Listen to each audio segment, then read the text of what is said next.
Happy Sunday. It's Sunday afternoon. We are sitting in our car in front of our house. We always wonder what the neighbors think of us doing this. Um, it's getting a little bit warm these days, so I don't know how many more we'll be able to do in the car.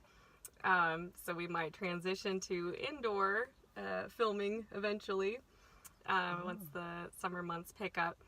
But today's topic is, I think, very applicable, and we had so many questions on this topic in particular that my mom decided to do a whole lesson on it today. So it's about sibling rivalry. So without further ado, I'll turn it over to Mom. All right. Thank you, Christy.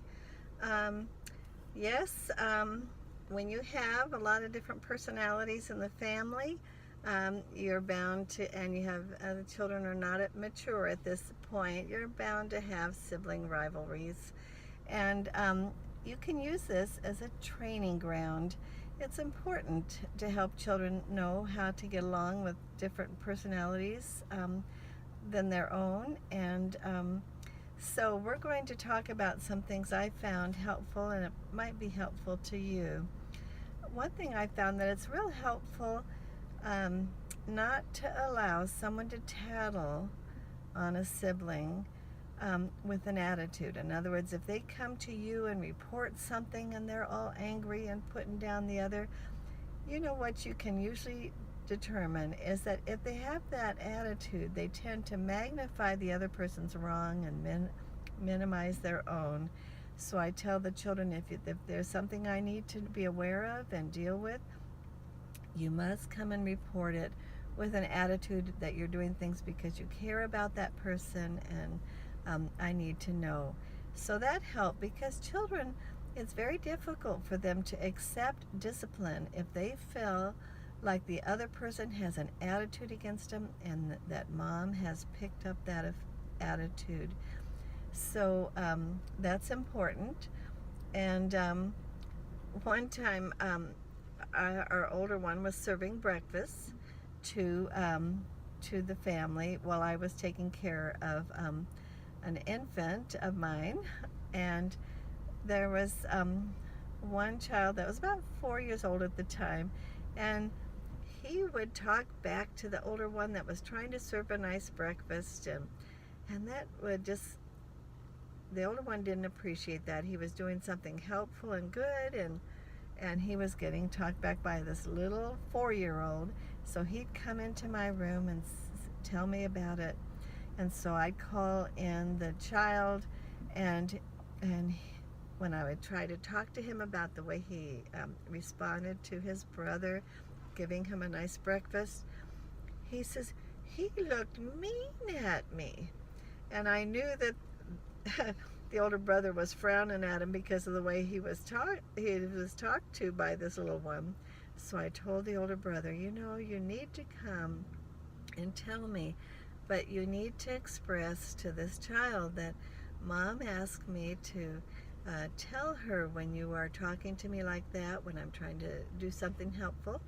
And so he did that the next time, and that was the first time that this child really was willing to see his wrong and take his punishment. So that helps a lot to know.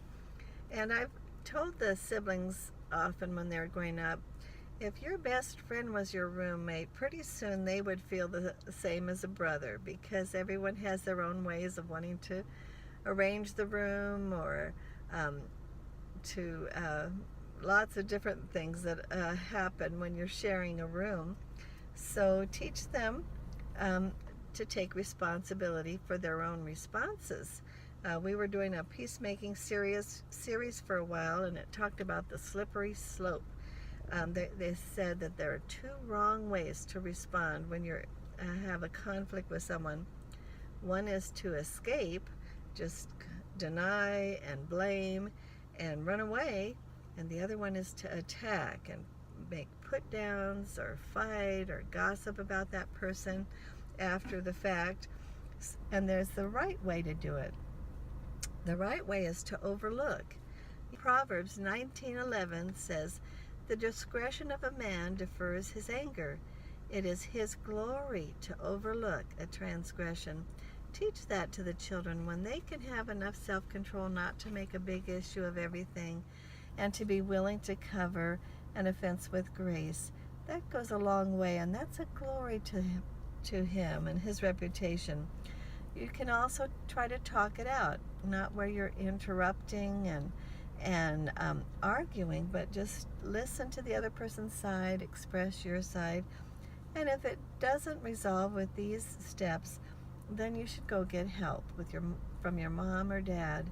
And so that was the jump off to the next topic, and that was the fact that if they had a conflict and they couldn't resolve it peacefully, they had to come to mom's court. And so I would be in the front room, and I'd put one chair on one side and one on the other side, and I explained to them that, in courts, you don't get to talk unless you're asked a question by the judge, and so you'll have to wait until your turn to talk. I'll give you each a turn to tell your side of the story. And also, after each one shares, I will cross-examine, because usually the stories don't match. So I will cross-examine that. And you must accept your own responsibility for the part that you did wrong. Maybe you didn't initiate it, but maybe you made it worse by your response. And you have to accept the judge's decision or punishment. Not everything has a punishment involved. There just might be counsel that needs to be given.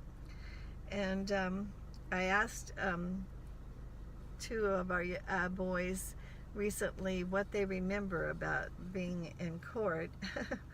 And one says, well, he remembers that even if he wasn't the main person in the wrong, he still had to take responsibility for his part. So I tell my kids that they pick their friends, but God has picked their siblings. And one of my older sons told me a few years back that he read a study about people that got along with a variety of other people in the workplace, and it turned out that the people from big families had a lot of practice with that growing up, and they were more suited to have an experience of how to work best with the others. Here is a last thought. Parenting in a lot of ways is like a three-legged stool, and you had to have all three legs to be successful, or it's going to fall down. And your example is important. Training the children in peacemaking is important, and praying for them and praying for your parenting is important. And as far as example, the way you respond to your husband, do you listen to him and respect him, and or do you pout sometimes and get angry or disrespect him, or undermine him when he's not there? The children are all observing and knowing this. And there's a verse in Hosea 8:7 that says, "For they have sown the wind, and they shall reap the whirlwind." And that's talking about Israel sowing the wind and going to reap the results of their sowing. But if your children see you disrespect your husband, pout, have anger, lack of submission to their father or other people in their lives, when they become teens, they will not have the respect for him that they need to weather those storms of adolescence. There's a time in adolescence when they tend to think that they know everything and don't need to listen. But if they've seen you respect your husband and abide by his guidelines, then they're more likely to get the help they need from their dad and pay attention to it while they're teens. So that's my thoughts for today, and I hope it's helpful. We hope we get some other questions if there's something that you would really like addressed. Okay. And for next time, my mom's going to talk about how to parent boys, and in particular how to parent teenage boys, since she probably needed a lot of wisdom for that, since the girls in our family were basically perfect. Oh dear. I Why are hope you these laughing, teenage Mom? boys aren't listening. So stay tuned for that, and hope you have a great rest of your week. Goodbye. Bye.